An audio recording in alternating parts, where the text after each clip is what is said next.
Hello guys. So, ang ulam natin ngayon is beef.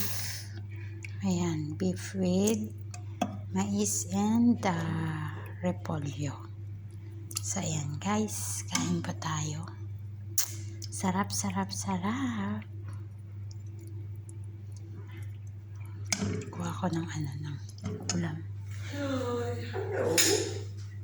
Hello.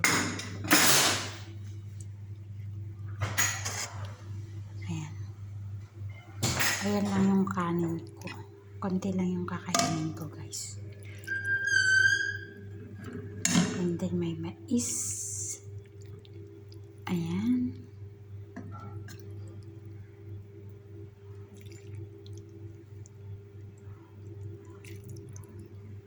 Diet ako kasi bawal ako ng madaming kakainin. Ayan guys. Thanks for watching. Diba?